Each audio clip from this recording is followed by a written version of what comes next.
good morning, good afternoon, good evening, depending on where you are receiving us. Welcome to the Bridge Writers. Today we invited Mabel Teles to do a presentation, and this presentation, as you already know, is called Writing to Clarify.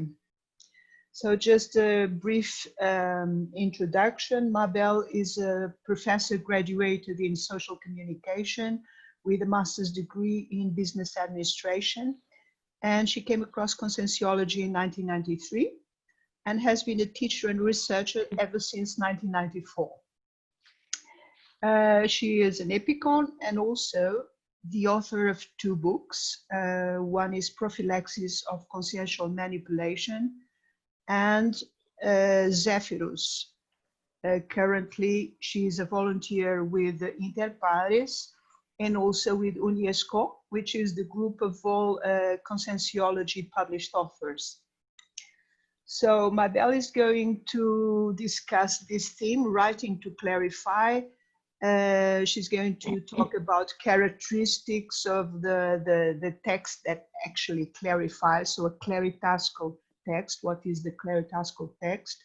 Types of graphothosines, and also things that we should avoid when we are doing claritascal writing. Okay, so over to you, Mabel. Welcome. Okay, guys. Hi, everybody. I'd like to take to thank the opportunity to be here with you talking about this kind of thing. I think it's very important to talk about writing in our existential program. I would like to thank Liliana for her invitation and her willingness to translate this presentation. I would like to apologize for my broken English. I haven't spoken English for years, actually for decades. So let's see what happens today. And I will count on Liliana's help, and you guys, you can help me as well. Okay, I'm very happy to talk about this issue because, as I said, I think writing is a very important part of our existential program. I think like that. I'm not able to say if all intermissivists should publish a book. I don't know, and I can't say that. But I think it's very important for them and for everybody if they can do it, because we are the first generation of intermissivists. We have to think about it. So I really think we have a kind of responsibility on leave registered, what we have learned, what we have overcome, applying the techniques and the procedures we learn from conscientiology. I think we have this kind of responsibility because we are the first generation of intermissivists. That's something that I really think I'm very concerned about this situation. That is our situation, right? Well, Liliana asked me to think about what I would like to say, to talk with you guys. And then I chose to talk about writing to clarify. And when I say clarification, I'm considering the self-clarification and the clarification of the others. When we write, the first to be clarified is the author, is the writer. And I have no doubt that if the writer is clarified, the others will be clarified as well. That's the way I think about clarification task. So this presentation is part of an article that I published in some years ago at Scriptor Journal. This journal is published regularly by UNIESCON, and UNIESCON is an institution of conscientiology writers. So what we have there in this journal is texts talking about writing, right? That's where I published this article. And why did I write about clarification? What was my intention on it? Because I think that probably is the first time in our lives that we do this kind of thing. I mean, in the past, probably we have written a lot, but not with this kind of approach. That's the way I think. We came from religion, we came from monarchy, literature, politics, militarism, materialism, and today it's possible that we still have traces of retro speech. I don't know if it's clear what is retro speech. Is okay for you guys? Retro speech? Okay. So I understand that probably the clarification task is something new for us. So that's why I wrote about it, because I think we have to learn how to do clarification task. We have to learn how to write in this kind of approach. That's the way I think. We don't change a lot in one life. We have a kind of Tosin metrics. Is it right to say that, Tosin metrics? So when we write, we can use this Tosin metrics. If we don't change a little bit the way we are used to think, or to Tosin, to pensionizar, Liliana? It's 2008. To tosinate.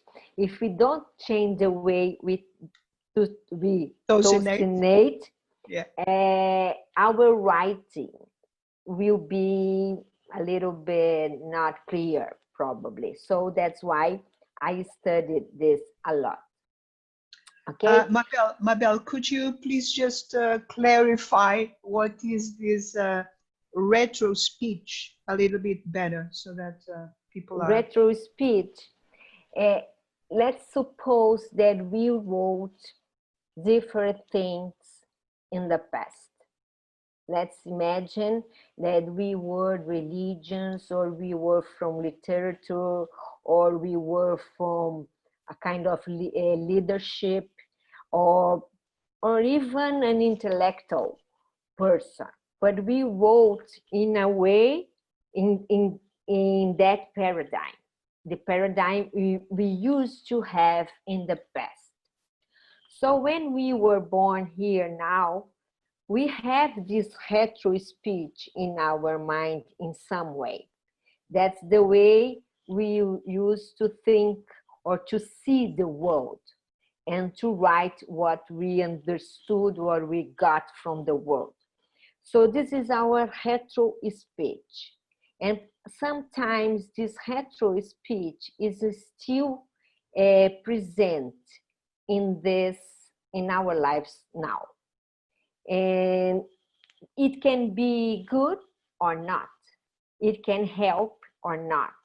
So it's very important to study the way we write, to see if it's something that we have to change or not, or sometimes there are some characteristics that is important to maintain in our style of writing. So that's why we call retro speech. It's the way we use it to write and to see the world in the past.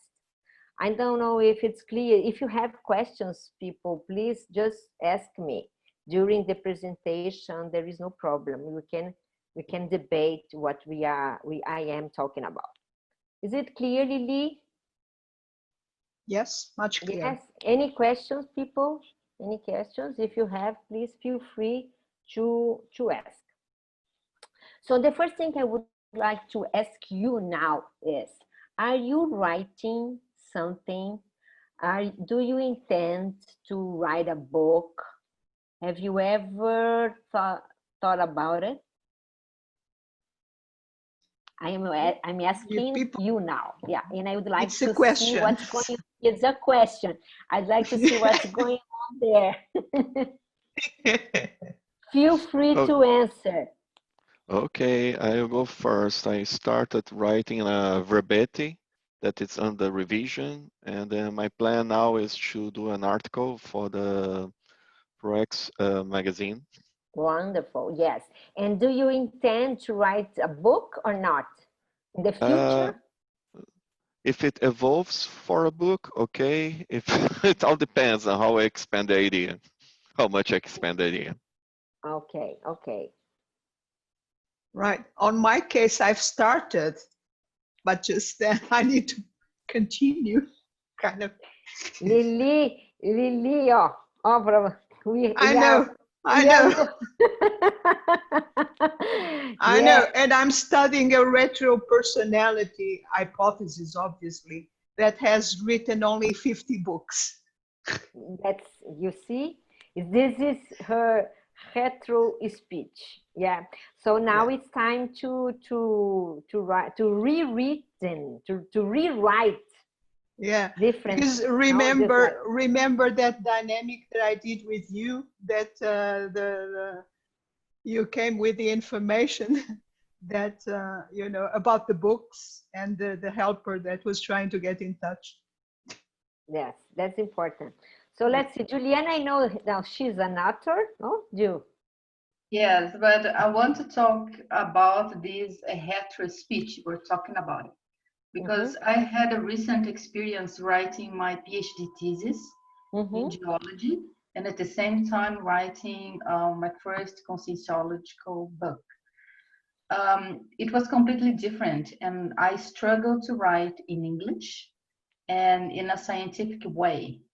It was really, really difficult. So what you are talking about, change your tocinity, the way you think, it's very important, and sometimes it's not easy. No. And maybe this is the main bottleneck of most of the intermissivists. That's the main reason they don't write. It's not about what they've been written in the past, but it's a blockage in your mind, because when I returned from Iguazu Falls now in March, and I was trying to write something else in English, like try to put my views in some different kind of writing, I struggle. I really struggle. It's for, I think the struggle is true, and we need to get through it. And the only way that I know, the language is the first thing, but the second is the pattern of our tocinity. And now we have to write in a conscientiological point of view. So we have to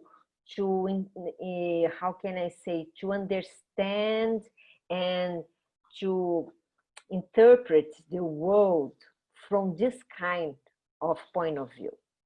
And something's very new for us, because we are used to think in a different way. And now we have a new paradigm. And this paradigm, these new paradigms, we don't have synapses until set. You know what I mean? We have to develop this kind of mindset. So that's why sometimes it's very hard, but it's possible. If but you know, sorry. Sure. Yes, Paula. There's something else. I just started to writing what I think it will be my second book. And I think we can recover the memories from the intermissive course. So it's something else that we need to work on. Yeah. So I think it's not that hard if you did the intermissive course, just to focus and try to remember what we need to write here, because I think we planned something in that direction. Yes, that's true. We don't know, but I think, Juliana, that if we start writing, the things will appear. You know, in some way, we are conducted to the the subjects we have to talk about. I will tell you an experience that I had. It can help you. You know, I wrote a book about Zephyrus. No? Zephyrus is in a mythology. How can I say, Liliana, divindade? Is a deity. Yeah, and it's mythology because it's the wind, right? Zephyrus was the wind. Yes. So you see, in this century, I had to write about mythology. And it's something very weird, you know. Why did I need to write about this? And I had an experience some months ago that showed me the possibility that I lived in Greek. And how can I, and I ask you, Liliana, again, Liliana, 2.500 anos atrás. So that's 2,500 years ago. Yeah. So that's like in the 5th century before the Common Era. Yes. I've been there too. Yes, I have a kind of retrocognition. Yeah. And in that life, I wrote a lot. If I was that guy, if it's a hypothesis, but let's suppose that it's true.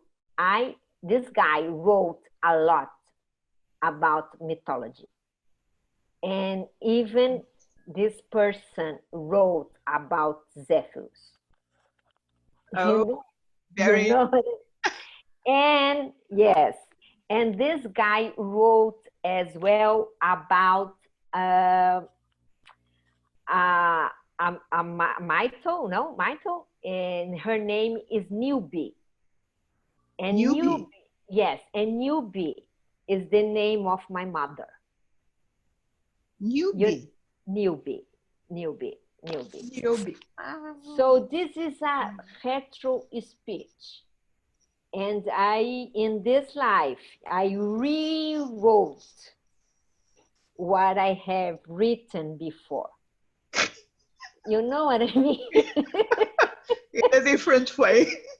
Yes, so that's what we are talking about. So it's not easy, Juliana, because everything is involved in this kind of things. Conscientiology is this, life is this, no? That's why I think it's very hard. You are right, but we have to try. And when we start writing, things pop up, things pop up, things appear in your mind. You know better than us about this, no? And we can recover memory, and we can remember some lives that's important to us today. Yeah, but I think now what I'm experiencing writing now, I just started like 3 or 4 weeks ago. I started with one idea, and now every day I'm writing a little bit.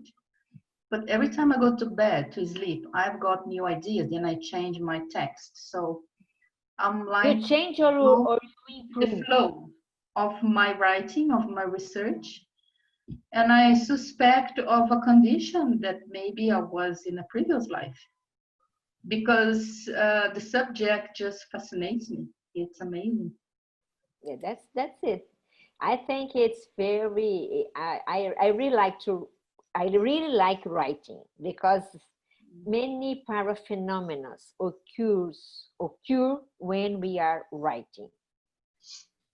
Sometimes more than when we are in a dynamic or in a bioenergetic field. That's the way I see. That's got to do with the mental somatic parapsychism and with pangraphy itself. Yes, the helpers, they really help in this kind of situation, right? So, but let's listen. Let's see what's happening with the others. Okay. Anybody else is writing? Daria has already written a book. Daria, talk. Yes, yes. Hi. Well, I do have an experience of writing a book. I wrote it in Slovenian language. I'm from Slovenia. But I think maybe in the future, I would like to write another one, maybe from another perspective, because the first one was based on esoteric teachings. And the topic, yeah, probably.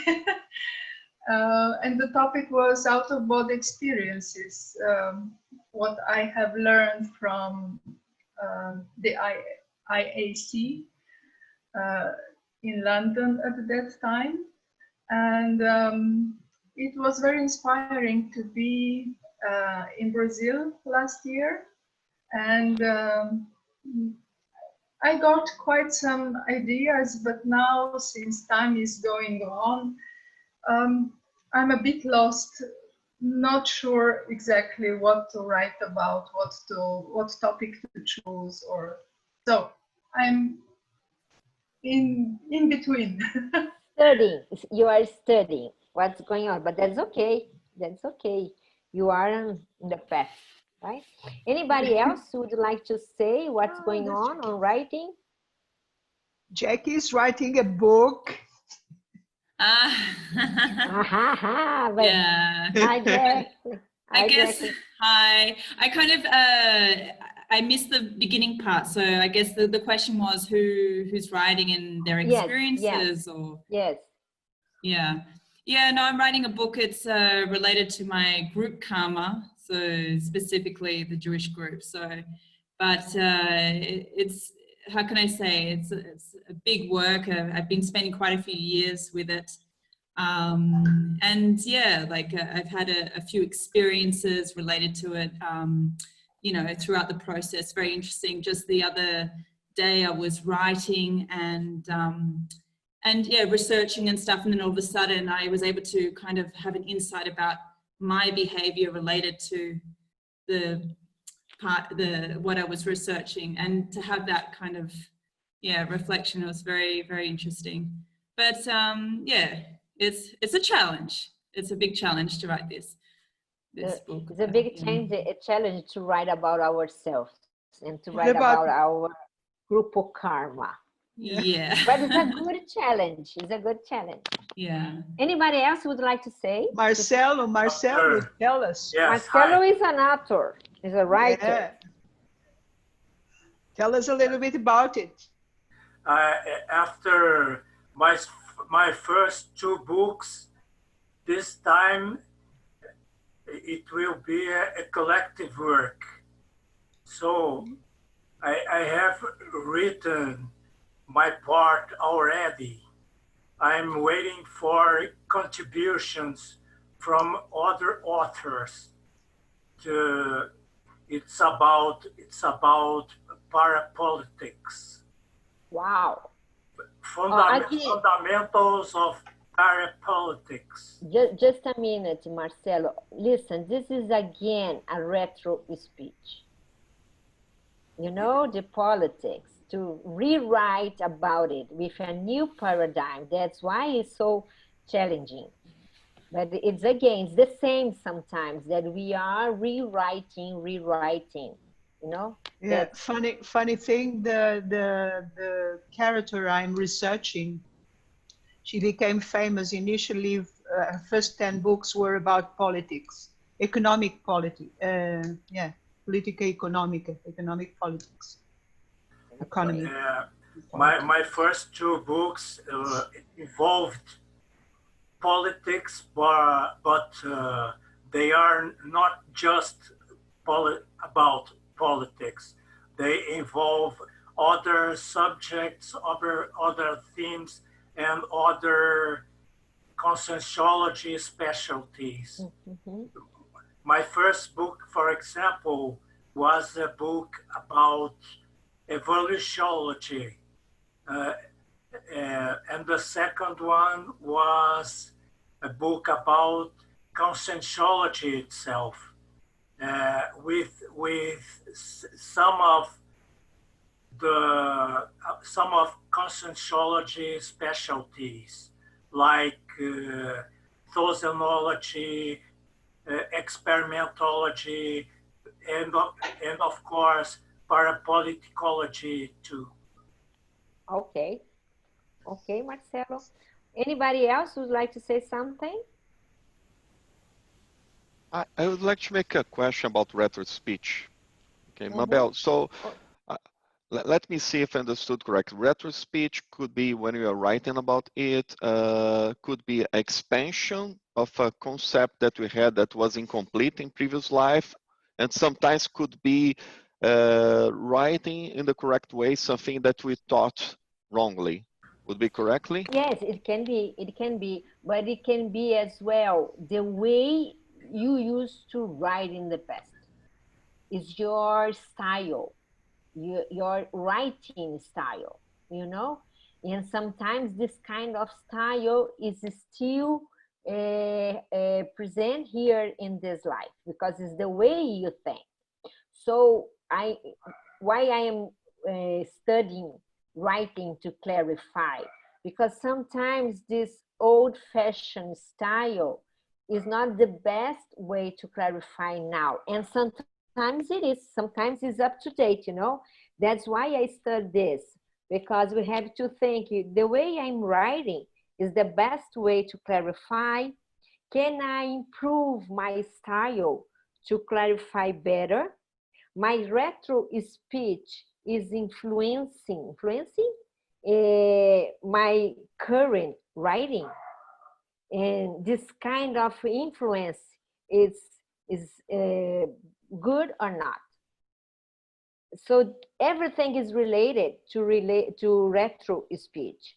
This is the style, but you can also think, Marcelo, the subject, retro subject, that now we have to rewrite again in a clarification way.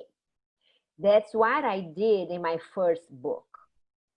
I rewrote something that I used to do in the past. And it was very important for me. My first book, it was Prophylaxis to Consciential Manipulation. And I am from the communication field. I work with this in this life, in this current life, but of course I used to do it in the past, many lives. So what happened? I had to write or rewrite this pattern nowadays in this current life. You know, it's a way to put a stop. No, listen, I'm not this anymore. I don't want this anymore. From now on, I want something different. So it was a kind of cut. How can I say, Liliana? Uma parada, uma Yeah, mudança. it's a cut. Yeah. It's a cut. Yeah. It's a cut Clear. In a retro way to express myself. You know what I mean? Because books helps us on it. To write a book can help us on to put a stop, to stop the way we were and to re-begin a new way of manifestation. At least that's the way I think. I don't know what you think about, guys, but that's the way I think. Is it clear, Marcelo? Thank you. It's much more clear now. One more clear, right? So okay, let's start with your. Let's start. So let's see what is writing to clarification.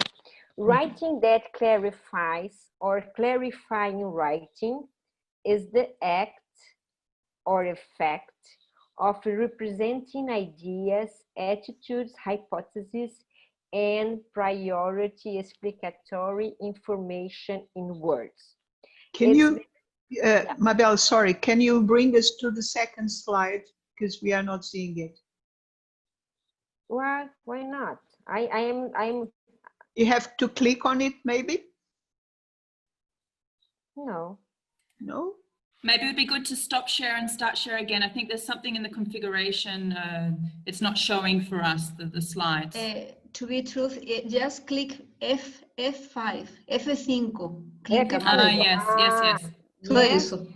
But in Maki, where is F5? Ah, I don't know. No, then. That's Okay. the problem. That's the problem. No, you can read. You can see it. So let's see There's a thing that you can put it in a big way. Down in the slide, in the main slide that you have here, there is something like a Presentação de Yeah, slides, maybe. isso. Yeah. yes, I changed it. I changed it. It's better. Okay. Yeah. Okay. Okay. So Okay. now I have to change your. Let me see here. Okay. Just a minute. I will just. Okay. Now you can read it. Yeah. Yeah, Okay. It's okay. So let's again, writing that clarifies or clarifying writing is the act or effect of representing ideas, attitudes, hypotheses, and priority explicatory information in words. Very easy to say, very hard to do. Okay, but that's what we can say about writing that clarifies. And the clarifying text is a product of claritextual writing, and it consists of a set of arguments produced by the writer, capable of observing, criticizing, elucidating, making explicit, and communicating ideas, techniques, and procedures related to the course or process of evolution. So a clarifying text is very different from other types of texts. I know that we all know about it, but sometimes we have to think deeply about it to see the characteristics of this kind of text, because that's what I think we want to do nowadays. So it's capable of observing, criticizing, elucidating, making explicit, or communicating ideas, techniques, procedures related to the process of evolution. Okay, until now, that's okay, the definition. So let's see some characteristics about this kind of text. First, exposing the dangers and setbacks of life. So sometimes when we are writing our books, it's important to write about this, to help people to think about the dangers and setbacks of life. It's a way to clarify people when we are writing, right? Another one, breaking new ground. Exposing consciential reality as is. It's not easy. No, it's very easy to say, but it's very hard to do. Exalting cosmoetical principles. This is very, very important because it's the difference sometimes from our ritual speech. Sometimes in the past, we didn't have this idea. I don't know if it happened to everybody, but sometimes maybe we did not we did not write about cosmoetical principles, and now we can do it, and we have to do it. Not we can't, we have to do it. So we have to think about it. Now, criticizing evolutionary pathologies and regressions, and simultaneously presenting new solutions. This is very, very important, I think. And why? Because sometimes we criticize a lot in a text, and it's not in a cosmoethical way. So we have to balance the way we use to criticize things. You know, we have to criticize, but we cannot put bad energies, harmful energies on our writing, because readers will perceive the situation, and we will put energies that will be harmful for others and for the environments and for readers. And it's not cosmoetical, and it's not the way we have to do it. We should do it, you know? So we have to learn how to balance, yeah, the critical things and the solution. When I wrote my first book, that's what I'm saying, at the beginning, I criticized it a lot, but I didn't put the solutions. And when some readers, some reviews read my text, they said, "Oh, Mabel, something's not good this, because it's very hard, you know." And then I realized that I wasn't. It was not good. It was cosmoetical. We have to criticize, but we have to give the solutions. I don't know if it's clear for you guys, but it's very, very hard to do this, because it's you have to balance, you know. I think it's hard. I don't know about you. Okay, here. Mabel, yes. Sorry, can I make a question? I didn't understand this eating, the 5 eating, that you say criticizing evolutionary pathologies. It means about you, but in a different way, just to look for new solutions, or I didn't understand. No, you have to criticize everything in word that is a pathology, and it's a regression. We have to do it because we are doing clarification task, you know.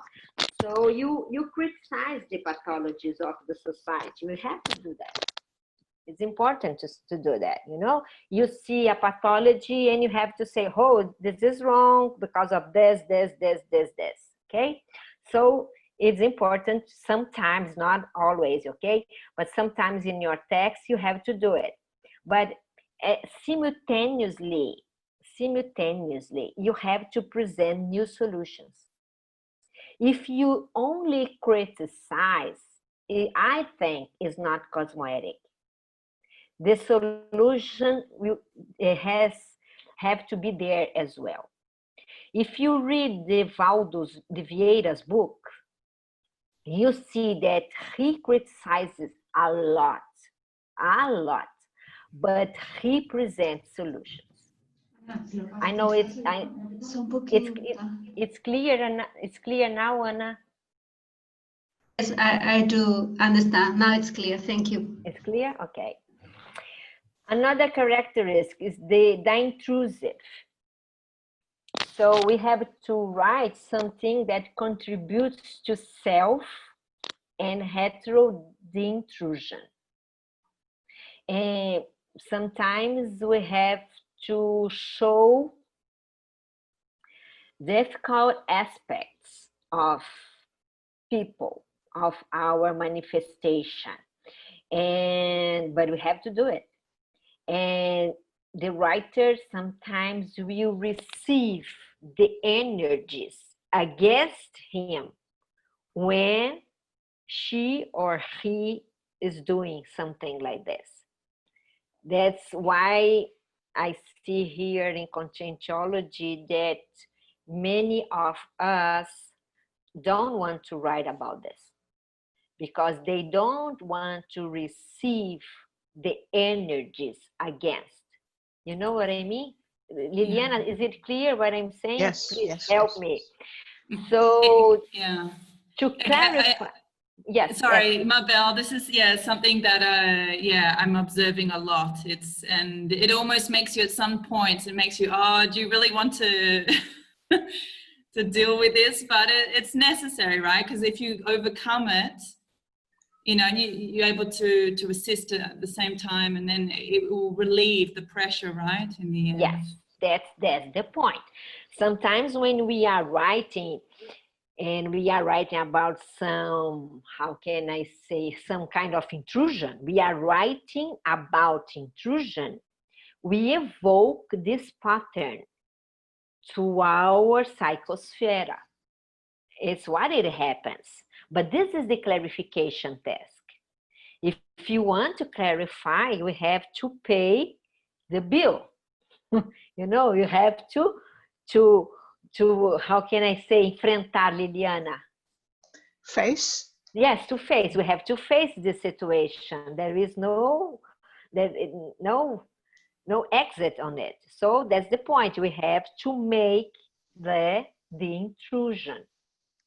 When we are writing, and after, sometimes when we publish. But I think that the worst part is when we are writing.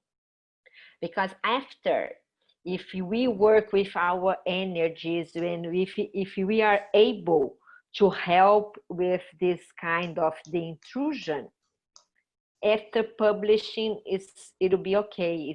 It'll be fine. At least it's my experience. I don't know if what happens to everybody, but in my experience, that's what it happens, the way it happens. Okay, so this is a point that we have to think about it. Why? Probably a lot of people don't want to write about conscientiology because they don't want to face the intrusion, self and hetero the intrusion. And listen, if we are talking about hetero speech, we are evocating our colleagues in the past. And that's life, right? We will evocate this kind of thing, and we have to know how to deal with this situation. You know, Juliana, for instance, wrote about our hetero life, right? So probably she evocated a lot, and she could help in this situation, and he probably had to face this past colleagues that were evocating when she was writing, right, Juliana? Yes, I did, but I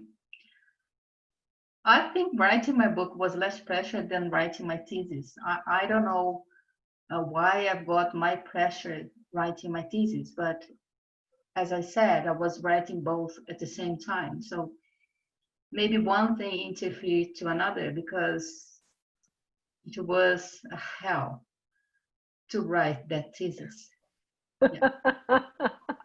Yeah. I can tell you from the beginning to the end. And I did publish 4 articles, 4 geological articles during this time. And I was also writing verbetes. So I did produce a lot put together during this time. And when I was writing the verbetes, it was kind of a release for me. Release, that's true. Yeah. Write a verbete is a kind of release. Yes. Yeah, it did help in a way. It's crazy, but it did. But in my book, I had more paraphenoms relating to perceived English consciousness at some periods. That's what I experienced. Yeah. If I may add something, even just this thing of evoking, as I'm studying this person from the 19th century English literature character as well, and I've been doing the dynamics with consecutivo, seriexology dynamics. Even in dynamics, they start coming already. You know, the colleagues, all the colleagues coming, kind of. It's very funny. That's what happens. Yeah. Yeah, Okay. but I think Yeah. I have to write that book to write this one, because the feeling I have now is that that's what I need to write. It was something that I had to pay before I write this book, because I think this is more important. Very interesting, this reflection. This is interesting. Okay, number 7, facts. Clarifying by showing the facts and parafacts. And it's not, I think we have to learn how to show the parafacts. Why do I say that?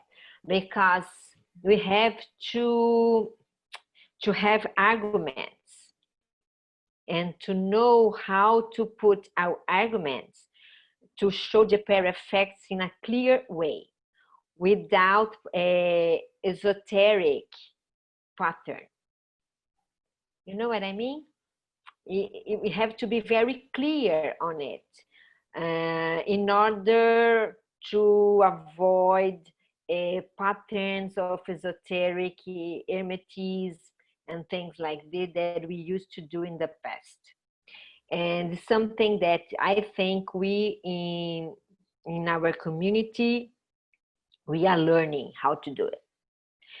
I think it's not easy to write about, for instance, our psychic phenomena, things that we have experienced or we experience nowadays. And why do I think it's not easy? It's easy to say, but to tell the story, but I don't know. I don't know if it's easy to show in a claritescal way. I don't know if I'm clear. Yes, you know what I mean? Mm-hmm. So that's and to write, one thing is to say and the other thing is to write. Yes. Because the implication of the writing, you know, it's goes totally different. Another characteristic, information, informing without attempting to convince. Hey, you know, we know about it because it's clarification text.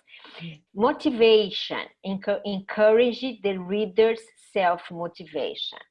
We have to show the facts and parafacts, but maintaining the motivation. No? Neophilia, giving rise to neophilic readers. Neosynapses, stimulating the development of new synapses, right? This is something very general about this kind of clarification text, but I think it's important to remember. Okay? Prophylaxis, indicating prophylactic techniques for the pathologies of human life, something that we talk a little bit now. Questioning in a health way, existing knowledge. And I will repeat, in a health way. Rational, exalting rationality and self-discernment. Promoting existential recycling and intraconsciential recycling. And to end here, taking the reader to reflection, indicating priority directions, presenting techniques that help one to overcome consciential disorders, and proposing or explaining leading edge relative truths. So I put here 19 characteristics, but of course that we won't use everything in a book. But I think that if it's possible, when we are writing a verbete or an article or a book, we should think about this. When the article is over, sometimes I do this. It's over, it's ready. So I reread the article looking for this kind of characteristics. I want to see if this characteristics are there.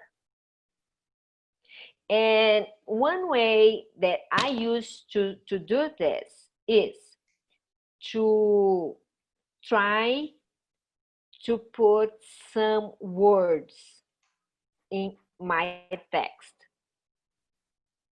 Always. For instance, if it's possible, I put cosmoetic point of view. If it's possible, I put some kind of alert. If it's possible, I criticize something, but I simultaneously present a solution. So I do this when it's ready. And then if it's possible, I qualify what I wrote, looking for these characteristics. No? I know that there are some other writers here in community that they do the same. They have a list of words that they, or in fact, he tries to put in his text always. It's a trick. It's a trick, or I know it's a technique if you prefer, but that's the way I chose to do my text more in a clarifying way. So, do you have, guys, some questions about it? This characteristic, would you like to say something? We also need to, time is passing too fast. Sorry. It's okay. Yeah. I talk a lot. It's all right. What it's very good. Yes, misinformation is very important to avoid. Peremptory, pontifical, and schoolmaster's text. Another thing that we should avoid. Yes. Emotional text of the outburst type, exposing the writer's pains and failings without making clear the prophylactic and self-overcoming aspects. This is the text. This week I reviewed a text like this. It was a kind of outburst text, you know? So it's okay. We have to expose our weak traits. I think we have to do it. We have to show our failings, our pains. We have to do it, but we have to know how to do it. You know, it's something that we can talk about later. Here we have already talking about is a hypercritical text without reflection and benevolence in the analysis. All right, it's another thing that I think we should avoid. A text which contents is apologetic towards nosology or the immaturities of human life. So it's a nosographic text.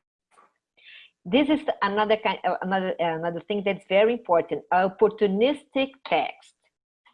An opportunistic text is in which the author reveals the weak traits or failures of third parties for own benefit.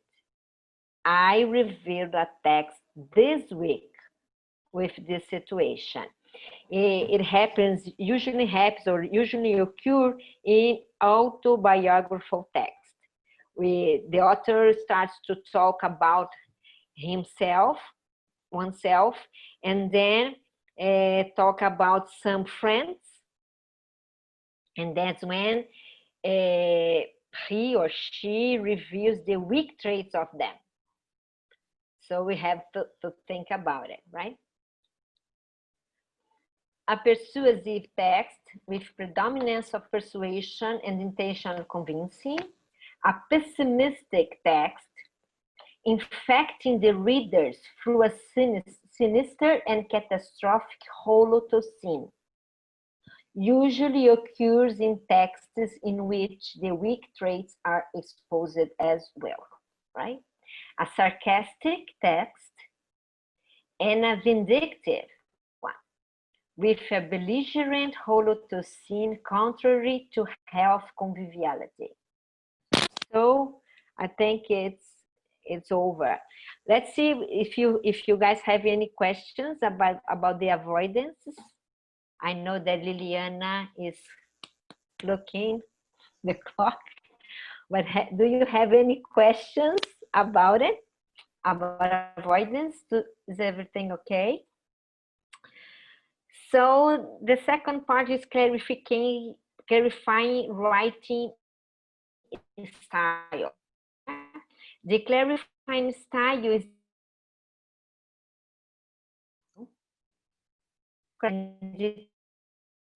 detail with clarity.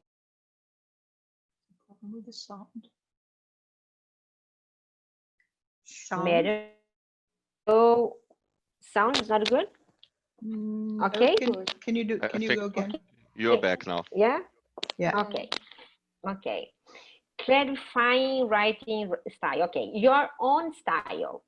According to ego karmology, one's individual style is personal and unmistakable, resulting from a unique and voluntary combination of the elements of the language, a unique and voluntary combination of the elements of the language, according to the author's temperament and expressive tendencies.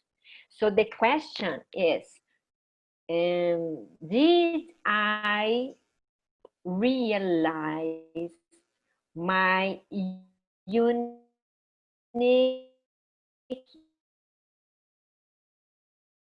and voluntary combination in language?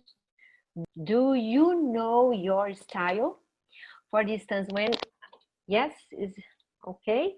When I wrote my first book, I tried to use the encyclopedia style, right? And I wrote like that. In the second book, I wrote in a different way. Zephyr is completely different, the way I wrote. And the second is much, much more near of my own style than the first one. So it was easier for me.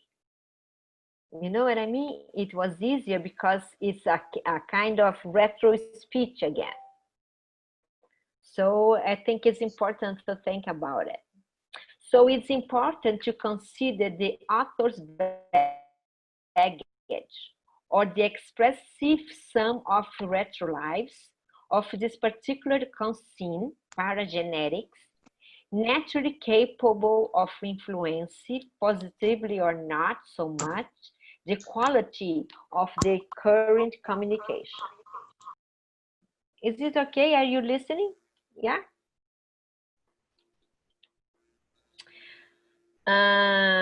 One's personal style works as one's conscienciometer. Here is Portuguese. Sorry. Evidencing aspects of one's consciential micro-universe, as in the following 10 examples, right? The first one, the breadth of one's tocenic approach. One's language addictions. Everybody has language addictions. We have to see or to realize our own language addictions, right?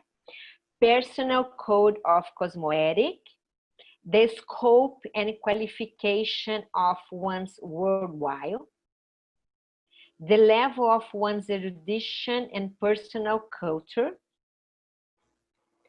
one's breadth of synonymic, antonymic, and analogic brain dictionaries, our didactics, one's parapedagogic technicality, standards and use of insight, comprehensiveness, and detail, level of tocenic straightness. This is very, very important in writing.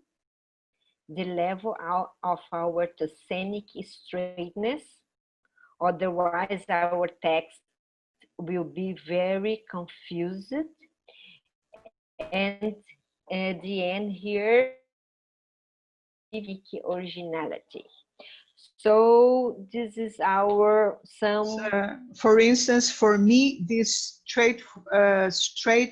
straightness, it's one of the most difficult things because I was used to writing poetry, and then even in this lifetime, I wrote poetry on a daily basis for 20 years, and my poetry was very synthetic, but at the same time,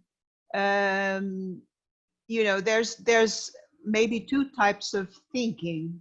One is straightforward, which is more scientific, and the other one, it's not. And mine, it's not. So sometimes people don't follow my reasoning, because my reasoning touches many different points, many different things sometimes. So now, so what should you do, Lili, to find a way to write in a scientific way, to put more effort in this second way of writing, you know, because the confused one is the way we used to do in the past in the literature. It was everything very confused, art, emotional, and now we have to think straightly, you know, straightening. So we have to work on it to be more claritesco text, to have more claritesco text. Well, so guys, I think we have something else here to end, and then we open for questions. Okay. It's important to the claritesco author to analyze in detail the tendencies and particularities of their own tocenity, capable of modeling their personal graphotocenic style. That's what Liliana was talking about. Oh, we have to work to analyze this, right? So what should we think about it? One's style expresses one's self-tocination. Hence, the explicit or incomprehensible text, for example, stems from a similar tocenity. Okay? Straightness. When one's self-tocenity is clear and flows straightforward, it becomes much easier to be expressed. That's why sometimes we have to rewrite many times a simple paragraph, because the idea is not clear for us. If it's not clear for us, it won't be clear for readers. Of course, it won't be clear for readers. So that's why we need to rewrite. But it's very good to do that, because when we rewrite, we rethink. And when we rethink, it becomes more clear for us. You know? So that's why writing is a de-intrusive task. Writing is a clarification task, because we have to rethink about what we think. I don't know if it's clear what I said now. Okay. It is, and for me, it's another challenge, because I never rewrite anything. No, we have terrible. We read and rewrite and reread and rewrite and reread a lot. That there is no one. No, that's what we should do. And it's the funny thing is this woman that I'm studying, she also did the same. I mean, she never rewrote anything, and she wrote 50 books that influenced many people. You know, Liliana, once, again Portuguese, once Valdo told me that in previous life, I wrote something very confused. And from that one, I had an extra physical melex. How can I say this? Yeah, Alex. Melex. I had a melex, Yeah. a melancholy. And the reason of my extra physical melancholy was my text, my confused text. You know, so that's something that's why now I have to talk about clarifying writing style. It's the way for me, you know, to learn and to talk about it. Pathotoxicity, an unhealthy, sinister, or total self-toxicity results in a confused, chop, or even anti-cosmoetical style. Negligence, the conscience that writes without care, confesses, first of all, contempt for their own thoughts. So that's why you have to reread and rewrite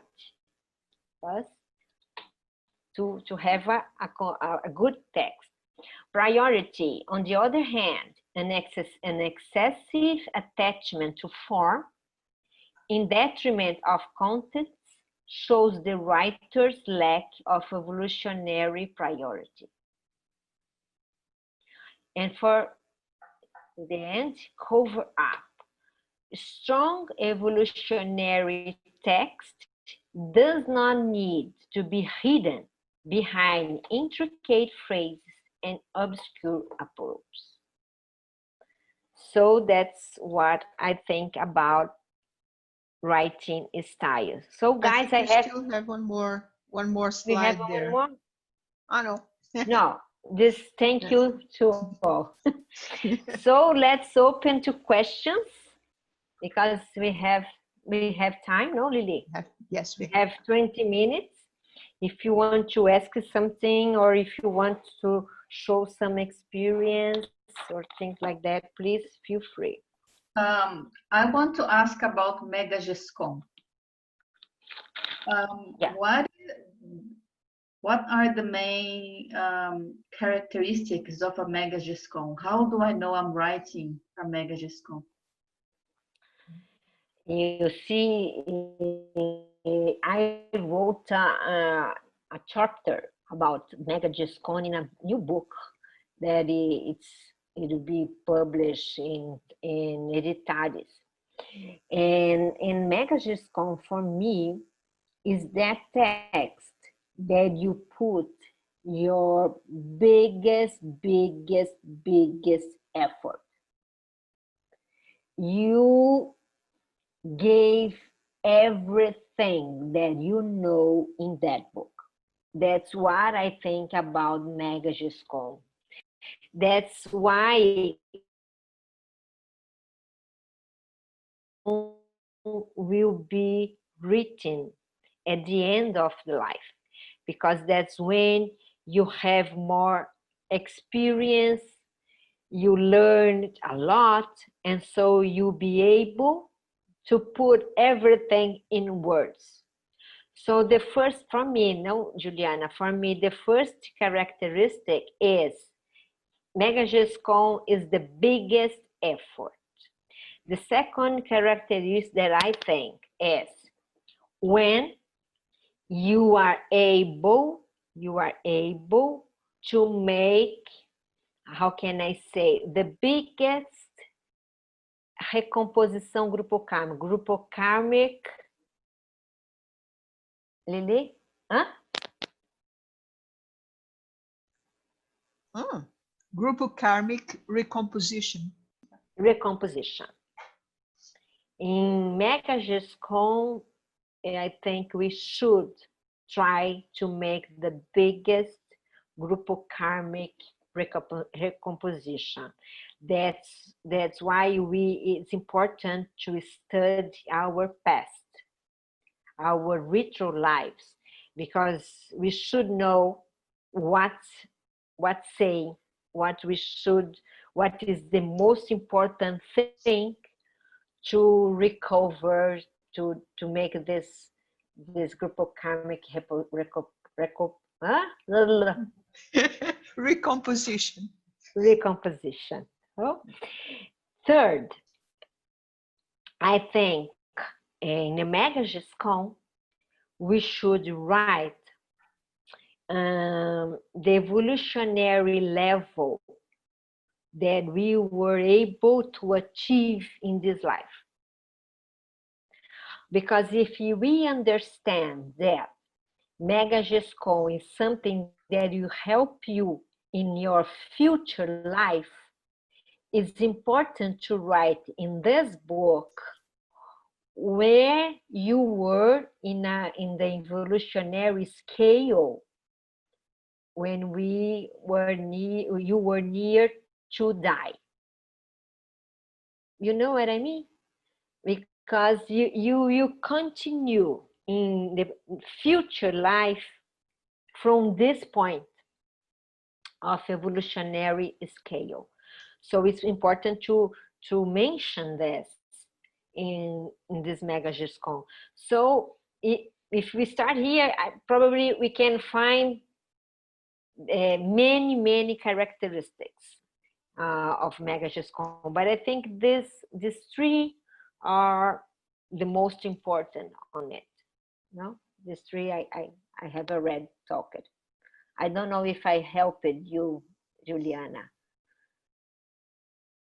You did, but this is not a rule. It's like in general. Of course, in general. It's always in general, because each case is a case, like we say in Brazil, no? It's not easy. You have to think. Probably you will see that this book that you wrote about your ritual life, it can be your MegaGESCON. Why not? If you understand a MegaGESCON as something that will help you in a future life. But who defines that? How can you? I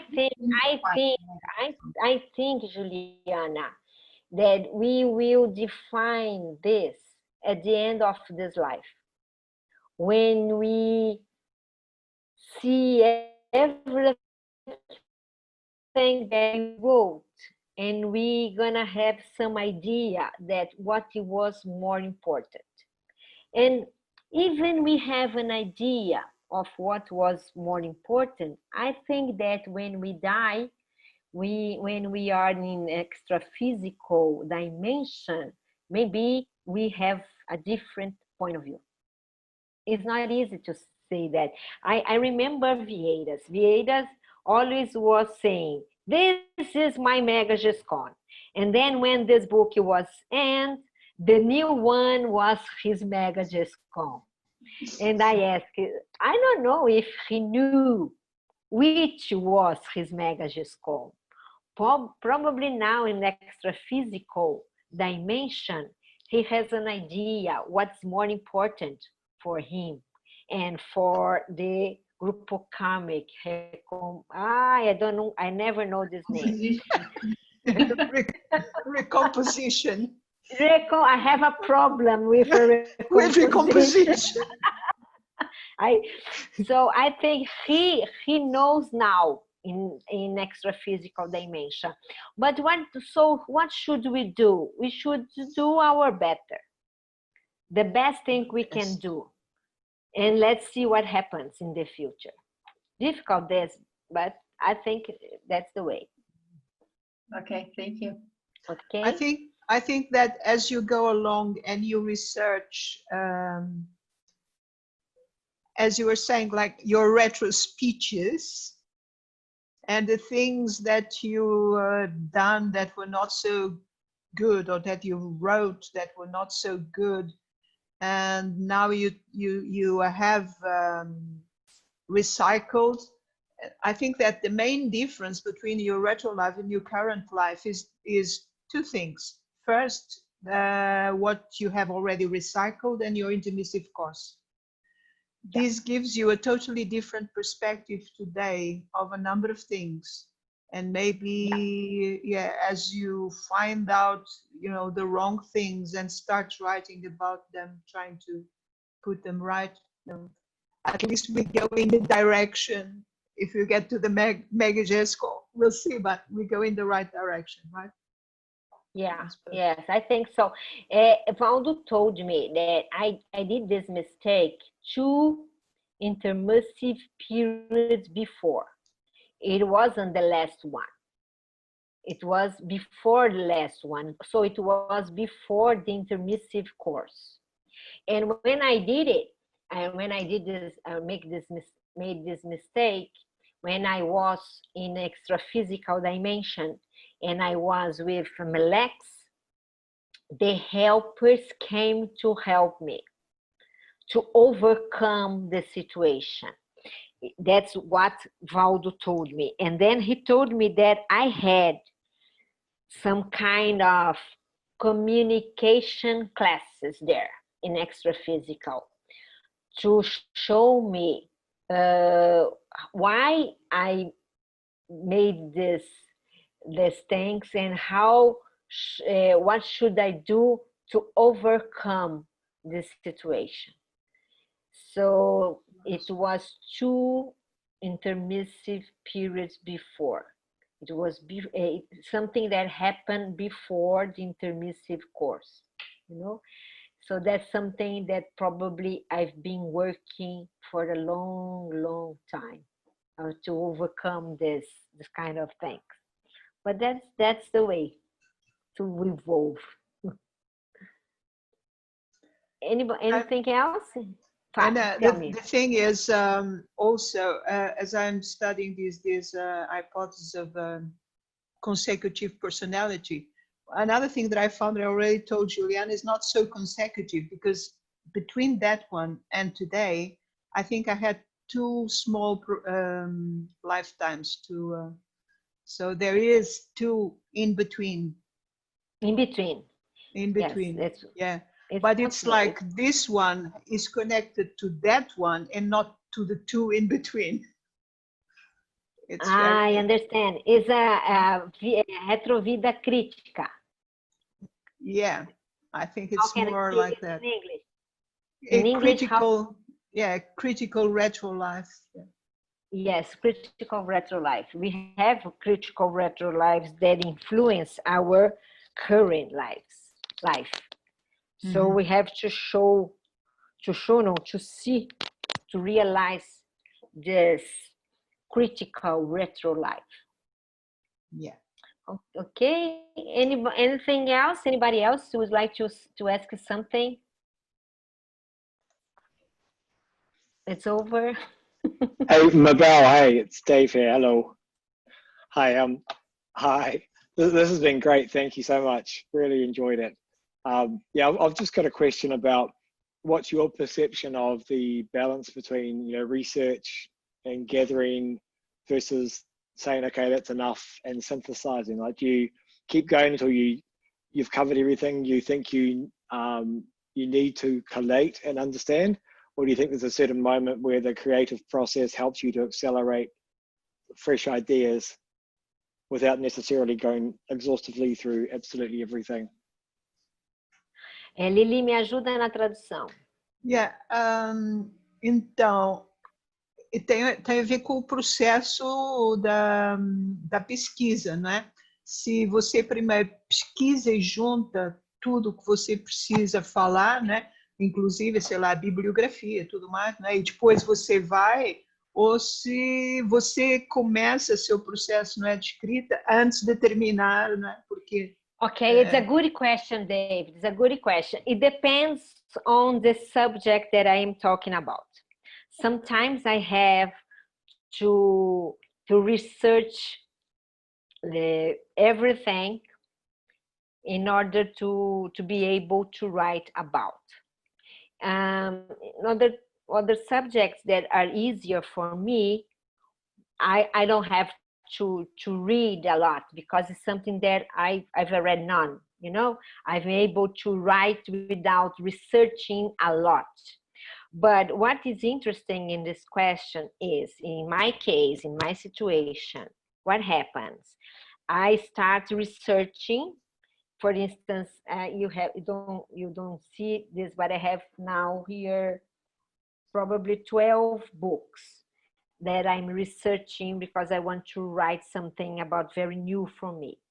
So I read everything and I start writing. And when I start writing, after reading a lot, I receive inspiration. It's a kind of, as I have my brain full of information about it, the helpers can help me, you know, because they can manage all the information that I have read, and then they are able to help me. So it's a kind of pattern that happens to me. I think that has to do also with the creative process itself, because first you need to know a lot about what you're going to talk about. So you need to absorb, read, and then that thing opens new synapses and also makes new connections with the extra physical. Yes, and the extra physical can help because they have elements to manage. If you don't know anything about the subject, how can they help? Can they help you? Yeah. You have to have elements. So that's what. So that's what I do. You know, David. If I don't know anything about the subject, I read a lot. But if I have some experience on it, I start writing, and that's all. Okay. Yes, we have 10 minutes. Yes, you can ask more. If you have some questions about the presentation or something that you want to talk about it is not related to the presentation, that's okay. Yes. That's our time to talk about writing.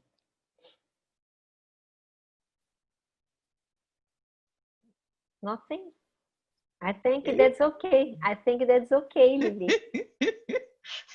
No more questions?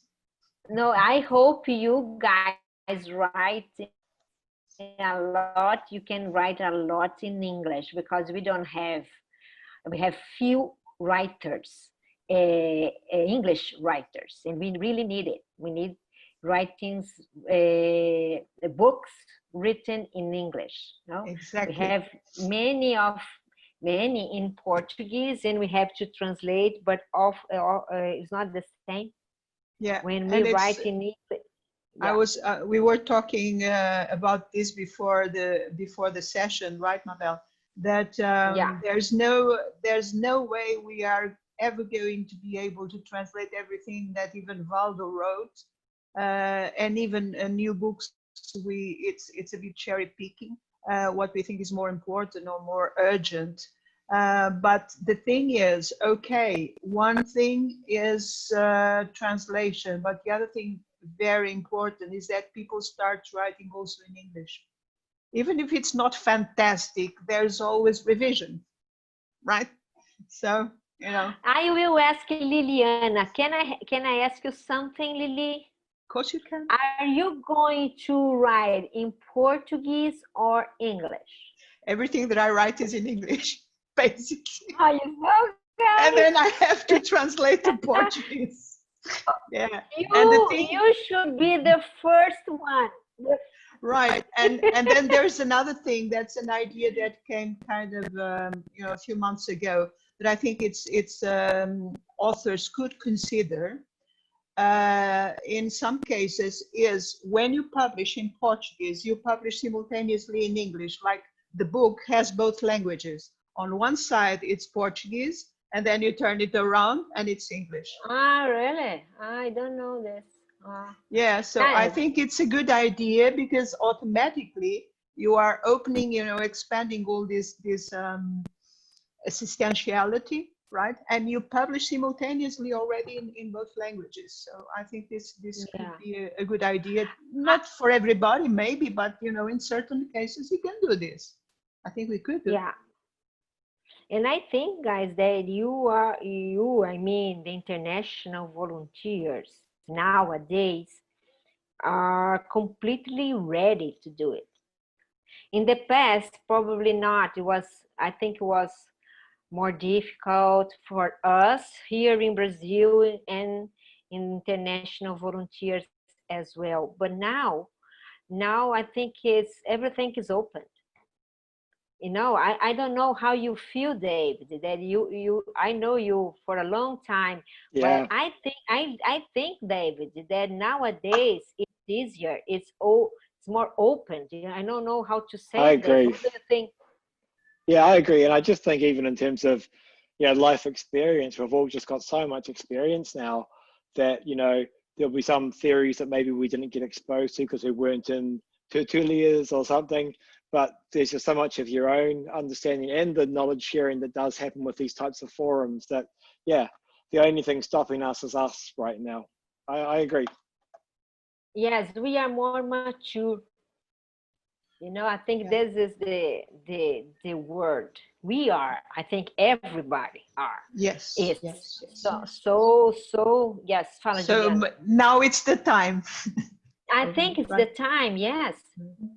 I remember one question. I always heard when I was at Iguazu Falls that after you publish your book, you've got like in another level, like, you see how different it is, you're gonna be in another level, blah, blah, blah. But in fact, I didn't experience that. I don't know if you experienced that after you published your books, because what I felt was, I was so relieved to finish that I put in my book in the shelf and that's it. I didn't even touch him. Yeah, I think it depends on the person. I don't think that we change the level. I don't think this. I think this is fantasy. Yes, I think it's fantasy. What happened to me, Juliana, but this is my case, right?